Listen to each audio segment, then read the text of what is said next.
Gestión del patrimonio en cierre de mercados.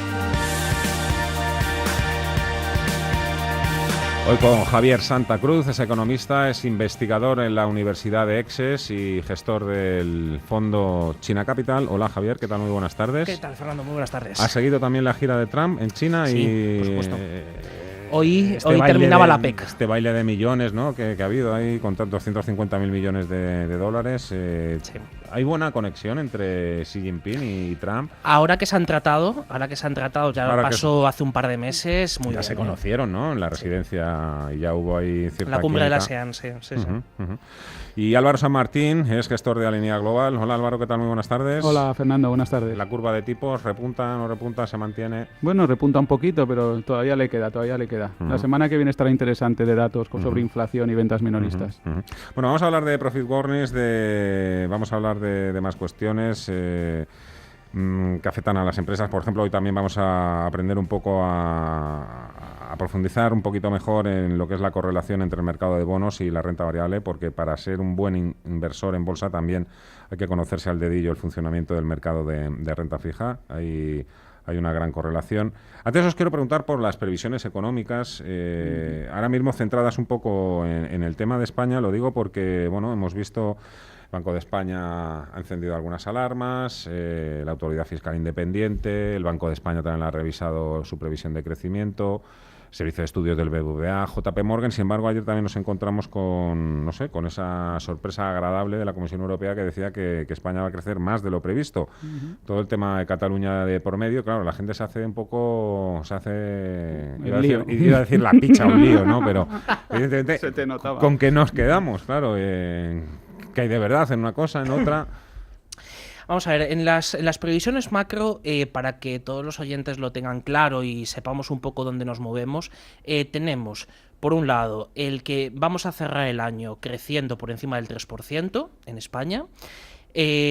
Fundamental, va a seguir siendo el tirón de las exportaciones, es decir, España ha consolidado un sector exportador muy fuerte, muy potente y que seguirá respondiendo incluso más allá del sector turístico, es decir, el turismo evidentemente es una de las principales materias de exportación, pero hay otras industrias y otros servicios en los cuales España es muy competitivo a nivel mundial y ahí lo está pasando, ¿no? Entonces, unimos, por un lado, el que crecemos por encima del 3%, tenemos unos datos de empleo que también son francamente buenos, especialmente todos los meses estamos viendo cómo las grandes empresas, que además están tirando de una forma muy importante de sus beneficios y de sus márgenes, son los grandes creadores de empleo y tienen previsto, como vemos en las encuestas de los indicadores adelantados, del PMI, de tal, vemos cómo tienen intención de invertir más y de poner más carne en el asador, ¿no?, como se suele decir.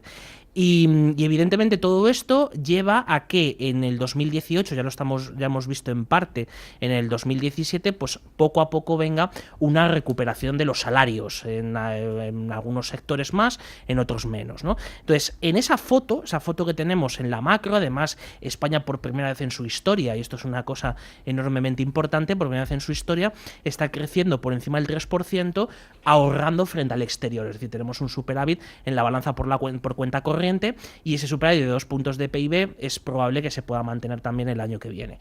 Es decir, eso es lo que hay. Si ya a eso añadimos el que el año que viene, esperemos, España salga del protocolo de déficit excesivo, es decir, que hayamos reducido el déficit público, que más o menos se estabilice el nivel de la deuda, pues estaremos ante unas condiciones mucho más favorables que en otros países europeos para seguir creando empleo, para seguir teniendo la situación en la que tenemos, pero evidentemente tenemos que siempre estar con el retrovisor puesto de las cosas que nos pueden hacer daño, ¿no? Entonces, más allá de que pueda hacer daño la todavía lejos, ¿no?, subida de los tipos de interés en la eurozona, el tema evidentemente de qué pasa con los costes energéticos, ya hemos visto este año cómo se han empezado a incrementar, y luego fundamental la integridad y la unidad del mercado, es decir, que Cataluña no nos dé más sustos, ¿no? Entonces, eso es lo que hay, eso es lo que la Comisión Europea más o menos ha reflejado, y más allá, porque la Comisión Europea siempre suele ir un poco más por detrás de los acontecimientos, ¿no? Pero el que va algo más adelante, aunque no atine siempre, es el Fondo Monetario Internacional, es el que está dibujando ese escenario. Sí, bueno, yo por añadir, la verdad es que estoy muy de acuerdo con el análisis. Yo creo que a veces en las previsiones, si no estuviera tanto en el día a día y fuera un observador normal, pues estaría hecho un lío, como comentaba Fernando. A veces también hay que tener en cuenta el momento en que se hace cada previsión, ¿no? La última previsión de la Comisión Europea era de primavera y ya cuando salió, yo no sé si incluso lo comentamos aquí, era una comisión que pecaba de timorata. Era una previsión muy baja que no reflejaba la bondad de la situación económica de España en ese momento. Entonces, claro, cuando te confundes de pesimista al principio, luego cuando tienes que revisar al alza, a pesar de que efectivamente en un momento donde parece que está pasando una perturbación que obviamente es negativa, ¿no? Entonces yo creo que a la Comisión le ha pasado un poco esto. Tenía una previsión claramente que no reflejaba lo fuerte que estaba la economía española, que claramente pues va a acabar el año creciendo por encima del 3, y ahora ha tenido que revisarla. Dicho esto, obviamente, pues el factor Cataluña hay que tenerlo en cuenta y veremos cómo se desarrolla, ¿no? Pero vamos, yo creo que sobre todo esta sorpresa y esta divergencia proviene de los diferentes momentos, porque si de hecho veis las cifras, pues se parecen todas bastantes. Crecimiento en torno del 3 para este año, crecimiento en torno del 2,5 para el año que viene, que yo creo que si lo de Cataluña, pues digamos, no genera más incertidumbre, pues incluso puede que se quede corto y se acabe revisando, porque de hecho los datos más recientes de septiembre, octubre de la economía española más bien te apuntan un poco de repunte otra vez, ¿no? O sea que no hay nada que apunte ahora mismo a una desaceleración de la economía española. Igual que me estáis contando esto, se queda corta las previsiones de crecimiento económico. Es también entonces posible que las autoridades europeas se queden o se pasen de la raya en cuanto al déficit, quiero decir. Son muy prudentes en cuanto al tema de crecimiento y a lo mejor pecan un poco en exceso de déficit y luego también para colgarse la medalla, ¿no? Y decir, bueno, pues en vez de ser 2,3, pues ha sido 2,1. Bueno, yo creo que la Comisión Europea, yo eso creo que a veces lo hacen más los gobiernos, y recuerdo yo en mis tiempos en el Ministerio, pues que siempre tenías incentivos, ¿no? O bueno, los tenían quienes mandaban, digamos, a sacar cifras y luego poderlas superar, ¿no? Pero yo creo que la Comisión en este sentido, las cifras que ha sacado de déficit son bastante realistas, 3,1 este año, sí, algo claramente por debajo del 3, creo el 2,4 el año que viene, yo creo que eso es bastante factible, yo creo que incluso se va a poder ir un poquito más allá el año que viene. En ese sentido, no, yo la verdad es que no veo error por la parte de las políticas fiscales. Yo por error y por lanzar un poco polémica veo más bien en que todo esto que estamos comentando no solo está sucediendo en España, toda esta buena situación de la economía no es propia de España, sino de toda Europa, y yo creo que el que se pasó de frenada la semana que viene y quizás asistamos en los próximos meses a una nueva forma de contar las cosas, algo menos, digamos, de no subir tipos nunca y de extender el QE tanto tiempo, es el BCE. Oye, ¿quieres añadir algo? No, simplemente un pequeño detalle, que es que en las previsiones de la Comisión Europea, más o menos hace un par de semanas, fue cuando el gobierno envió la actualización del plan de estabilidad, pues como no va a haber, o sea, como no se han aprobado a tiempo, no ha habido trámite parlamentario de los presupuestos, ya veremos el año que viene cuándo se va a aprobar los de 2018, pues había que mandarlo, ¿no? Había que mandar las cifras a Bruselas. Entonces, ahí lo que se ve es que la contención del déficit público, que esto es una de las cosas que han causado mucha polémica, ¿no? Sobre todo entre los economistas, es que la contención del déficit público está por un lado, sosteniendo el crecimiento económico, pero sobre todo generando más recursos para familias y empresas, para que eso a su vez se pueda acoger y se pueda revertir en el conjunto de la economía. Es decir, España en materia fiscal parte de una desventaja tremenda con respecto a sus socios de la zona euro, es decir, España es el país que tiene el mayor déficit público de la zona euro, el que tiene el mayor déficit estructural y el que tiene el mayor déficit primario. Es decir, entonces, evidentemente, la composición de esos tres factores, viendo lo que hay en el programa de estabilidad, donde el gasto público, el Ministerio de Hacienda prevé que se esté estancado, es decir, que el crecimiento sea mínimo y, por tanto, no llevar a cabo la subida tan agresiva que se había pactado con los sindicatos de la subida de sueldos de los funcionarios. Esto es una cosa curiosa que ha aparecido en la actualización del plan de estabilidad, y entonces esa contención de los gastos unido al incremento de los ingresos por el ciclo y también por las medidas de las últimas rebajas de impuestos, pues es un revulsivo sin duda para que se mantenga el crecimiento del 3. No, te iba a preguntar si existen previsiones que son más fiables que otras, en el sentido de que aciertan más. Y sobre todo también por el tema de, claro, mucha gente se pregunta, es verdad que hay que manejar estadística, ¿no? Y hay que manejar previsión. Evidentemente hay que tratar de adelantarse a lo que puede suceder en condiciones normales, al cabo de los años. Pero también a mí me llama mucho la atención cuando son cifras tan ajustadas. Por ejemplo, 3,1%. Bueno, ya no digamos cuando hablamos de mercado, ¿eh? IBEX 35, 11.172 puntos. Que bueno, que eso ya es de auténtica bola de cristal. Pero, sin embargo, hay organismos... No sé si la FED, por ejemplo, lo hace de que da horquillas, ¿no? De sí, a mí me parece una cosa, la verdad, mucho más sana. AIREF, si os fijáis, a veces también en sus previsiones y cuando juzga, digamos, el nivel de objetividad del programa económico del gobierno, lo hace. Yo es que, digamos, yo defiendo mucho esta posición, Fernando, es que hablamos de previsiones como si tuviéramos una varita mágica 3-4, pues sí, oye, que puede ser 3-4, 3-1, ¿no? Yo creo que es mucho más... Claro. Lo que se puede decir es que la economía está fuerte, que va a crecer algo, este año está prácticamente dado, la verdad, porque es que muchos nos teníamos que confundir, que estamos en noviembre, pero el año que viene no hay nadie que pueda decir si es más probable el 2,5, el 2,7, el 2,8 o incluso el 3%, como os decía, o incluso algo por debajo del 2,5 en función de las cosas que pasen, ¿no? Pero que incluso aunque no pase nada, yo estoy mucho más a favor y de hecho es una tendencia que se está empezando a ver cada vez en más sitios en dar previsiones con unos rangos de variación más que un punto, porque encima ya basta claro, con que le pongamos 2 decimales, vamos, es un poco ridículo. Claro, no, totalmente de acuerdo, porque además lo suyo es siempre cuando uno hace una previsión está bajo lo que llamamos en la estadística un rango de confianza, es decir, estás bajo pues una probabilidad del 95%, pues estás entre un dato y otro, es decir, creas un intervalo. Entonces, en eso Estados Unidos evidentemente lo hace bastante bien.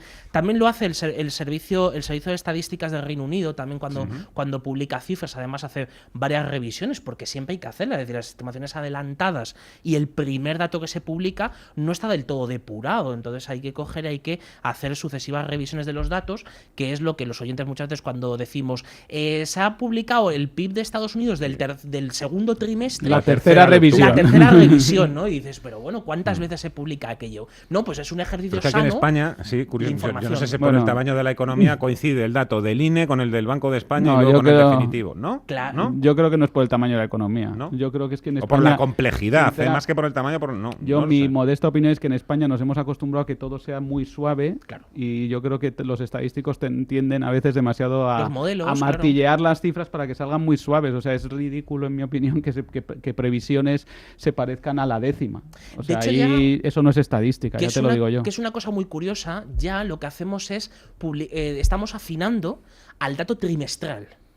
Es decir, cuando ya afinamos al dato trimestral y coinciden las décimas, el 0,9 del Banco de España, el 0,9 del INE, recordemos que hace dos años hubo una discrepancia importante entre lo que marcaba el Banco de España y lo que marcaba el INE, porque estaba mal calibrado uno de los elementos que entran dentro de la estimación del PIB, que era la EPA. La EPA anterior estaba mal calibrado, es decir, porque evidentemente en la estadística nos creemos que los parámetros siempre todo pesa lo mismo, tiene el mismo... No, pues hay cambios estructurales, ¿no? Entonces, esos cambios estructurales en las series, en vez de corregirlos, bueno, lo publican corregido a lo mejor años después, pero en el momento te despista, porque dices, ¿cómo es? O sea, ¿a dónde me agarro yo? Si me estás diciendo, no, crecemos al 3,2, sí, pero ¿y cuál es la desviación de esos datos?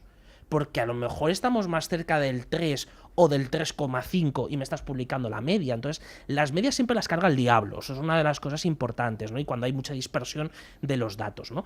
Entonces, en la macro hay que tener todavía más cuidado. De hecho, uno de los padres de la macro en España, que fue el profesor Flores de Lemus, decía en los años 20, o sea, estamos hablando de hace casi 100 años, decía que es de afinar, cuando se decía, no, son tantos millones de pesetas o es tanto el crecimiento. Lo que decía era, dice, esto es como pesar paja en una balanza de precisión. Dice, no te puede salir nada bueno porque no es una medida adecuada para lo que estás pesando, lo que estás midiendo en este caso, ¿no? Entonces ahí, efectivamente en España, y muchas veces cuando lo explicamos a la gente, incluso a los alumnos, a la gente que luego se tiene que dedicar en el futuro a hacerlo, ¿no? Entonces le dices, a ver, cuidado, porque estos datos tienen un rango de confianza y muchas veces ese rango se puede mover por cualquier circunstancia y evidentemente podemos tomar decisiones erróneas en los mercados, podemos ver una realidad que realmente no es así. Quería preguntaros más asuntos. Vaya vaya sufrimiento hoy para los accionistas de Técnicas Reunidas, no solo por técnicas, sino por venimos ya de unos cuantos profit warnings en empresas que son empresotes, lo mejor de lo mejor, muy reputadas, muy buena imagen, y sin embargo están ahí. La verdad es que unos profit warnings además no son caídas en las ventas o 5 o 10%, no, es que estamos hablando de grandes magnitudes. Claro, Técnicas Reunidas, además, que es una empresa que además, y hay que decirlo, yo lo he dicho, que no solo ahora, esto viene de atrás, un poco también muy desconocida, ¿no? Pero también porque no se dejan conocer muchas veces.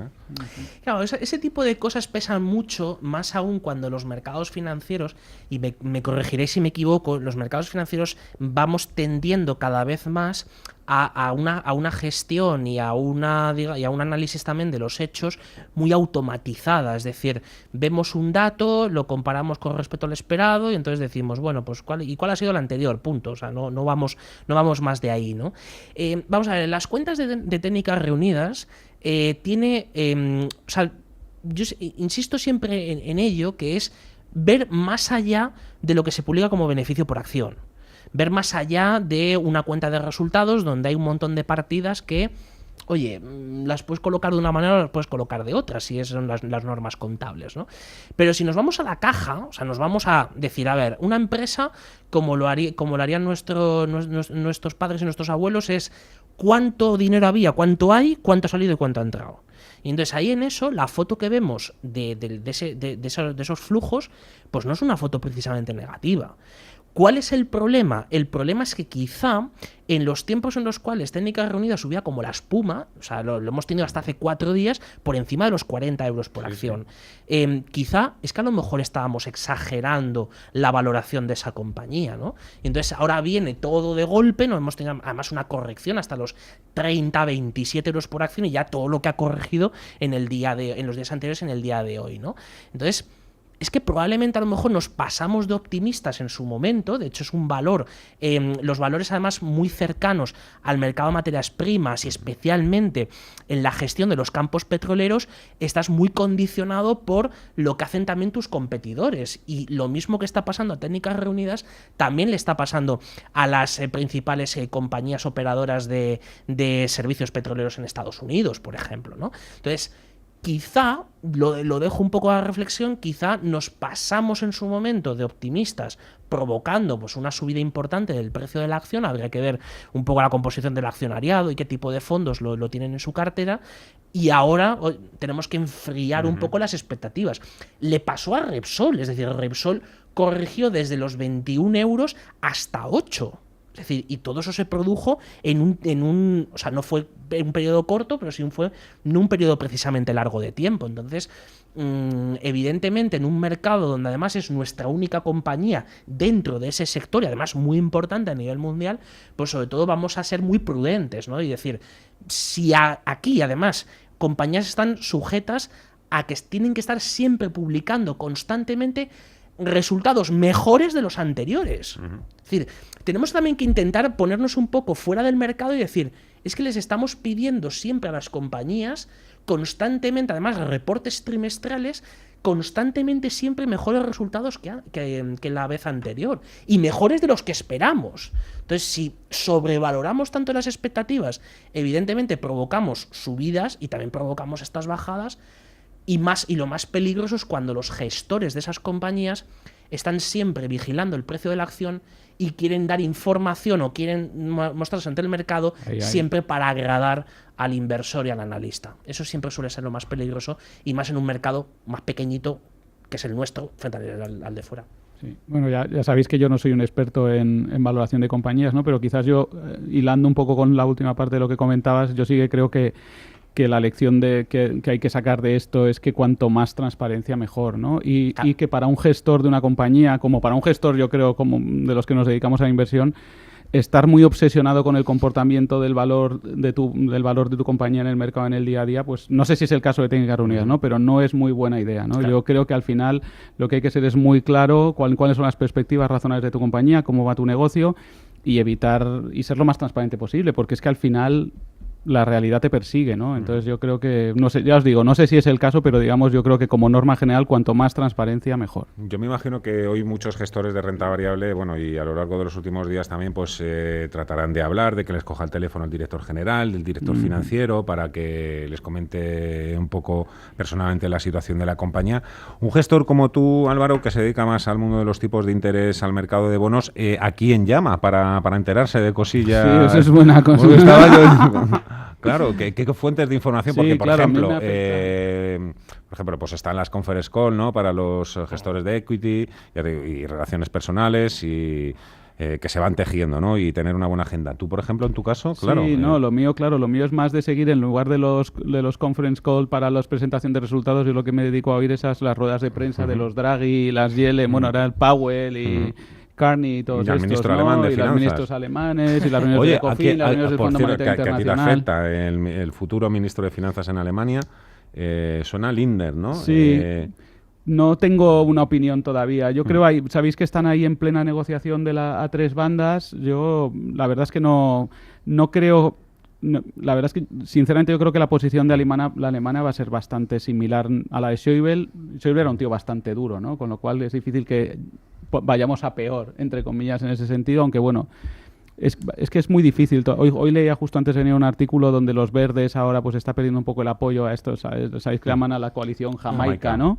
Y claro, si lo consiguen puede estar bien, ¿no? Porque tienes un gobierno de centro-derecha, luego algo más liberal por la derecha y luego los verdes, ¿no? Con lo cual, unos un poco más escépticos europeos, los verdes muy pro-europeos, unos más pro bajar impuestos, los otros más un poco porque hay un cierto programa social. O sea, si lo consiguen puede salir un gobierno bastante equilibrado que a mí no me preocupa nada desde un punto de vista europeo, ¿no? Otra cosa es que ya veremos si lo consiguen. Pero bueno, volviendo a lo que me comentabas, pues sí, digamos, es más seguir las ruedas de prensa de bancos centrales, fondos monetarios y tal. Bueno, en mi caso, yo como estuve por el ministerio y esto, pues digamos, sigo teniendo... Pero vamos, básicamente no hay... Aquí es más difícil que no sean transparentes, ¿no? Es más difícil que un banco central. Hombre. También te da sorpresas, ¿eh? Porque también te dice... Pero bueno, es distinto. Oye, tenemos pendiente, no quería dejar pasar la ocasión de preguntaros un poco, poneros esos deberes un poco para que nos explicaseis cuál es la relación entre el mercado de bonos y la bolsa. ¿Cómo afecta a una acción? Pues no que suba los tipos de interés o que suba la rentabilidad de un bono estatal. Bueno, afecta obviamente, ¿no? Yo creo además que estamos en un momento que no sé si hoy nos va a dar tiempo. Dicen pero que los primeros en quizás oler siempre el humo son los gestores de renta fija. Pero yo creo que esta vez se han confiado, Fernando, porque ahora mismo yo creo que en general en todos los mercados financieros hay un nivel de complacencia alto y se ven las valoraciones de los activos de riesgo, pero me temo que esta vez el nivel de complacencia también se ve en lo bajísimos que están los tipos a largo plazo, ¿no? Que no puede ser que pasemos de un escenario donde, lo hemos comentado tal vez, donde el mundo el año pasado parecía que se moría, el secular stagnation de la que hablaba todo el mundo, del que ahora no habla nadie, y ahora ya hemos pasado a un mundo en donde, claro, ves los datos, ya son tozudos y dices, pues oye, que no había secular stagnation, que estamos creciendo.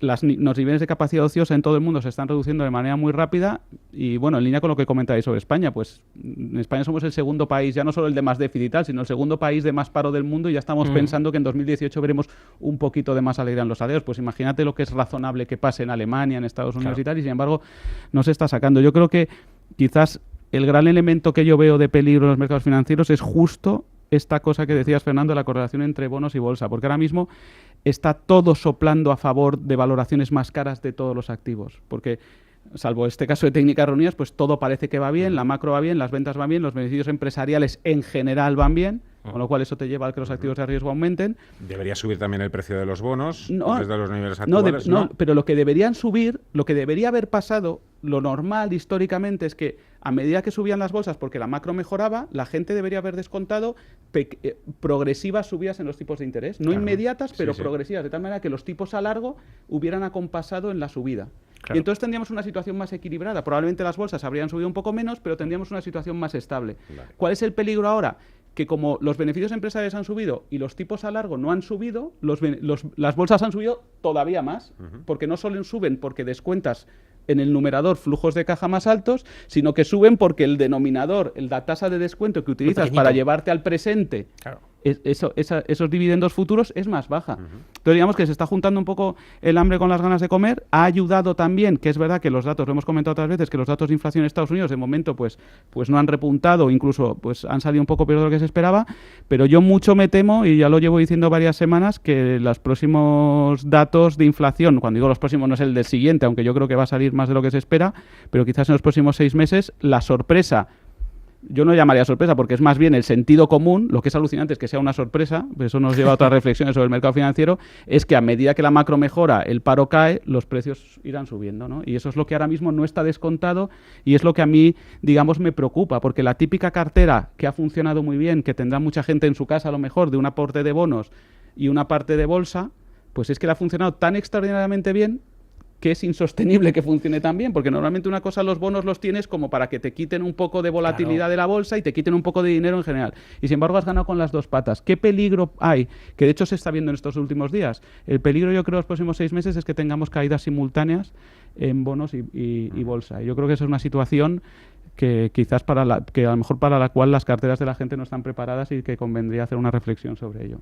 Es que en todos estos años lo que hemos vivido son rupturas constantes de las correlaciones entre los activos y entre el comportamiento de los mercados, ¿no? Entonces, evidentemente yo creo que nos estamos pasando de complacencia en los mercados financieros, pero muy especialmente porque tenemos un factor que es sobre el que nos estamos moviendo, es decir, el suelo sobre el que pisamos en el mercado financiero tiene un subsuelo muy peligroso, que es tal exceso de liquidez, o sea, tal avalancha de liquidez tenemos debajo de nuestros pies que no somos conscientes del momento en el cual todo eso salga de golpe, que probablemente no lo hará de golpe, sino que lo haga de forma gradual. Entonces, ahí es donde veremos hasta qué punto la inflación, volveremos otra vez a hablar de la inflación como fenómeno preocupante, volveremos a hablar de qué pasa con las materias primas, volveremos a hablar de los salarios, volveremos a hablar... Entonces, el tema está en que estamos moviéndonos sobre un colchón tan gigantesco de liquidez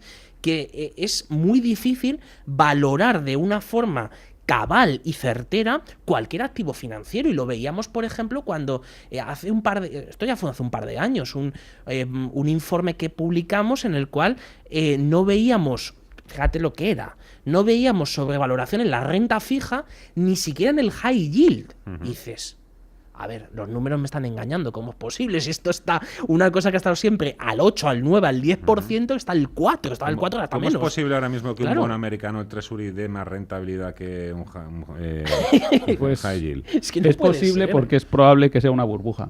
Claro. Lo que pasa es que cuando uno está en medio de una burbuja es muy complicado hablar sobre ella, pero por eso te digo que quizás es un tema importante para los próximos meses. Ahí, ahora mismo. Es que estamos ahí. Yo el otro día leía, ahora no tengo las cifras delante, no me quiero confundir, pero efectivamente que el high yield europeo te daba menos que el Treasury americano. Cierto. De plazo parecido. En fin, yo creo que eso muy sostenible no parece. No es. Bueno, pues nada, esperemos que si es una bomba de relojería la sepan desactivar, ¿no? Los TEDAs. Igual cable hay que cortar, ¿no? Como en las películas. Exactamente. Javier Santa Cruz, de la Universidad de Exes y socio de China Capital, y Álvaro San Martín, de Alinea Global. Un placer. Muchísimas gracias, que disfrutéis del fin de semana y nos vemos pronto. Gracias. Igualmente, gracias.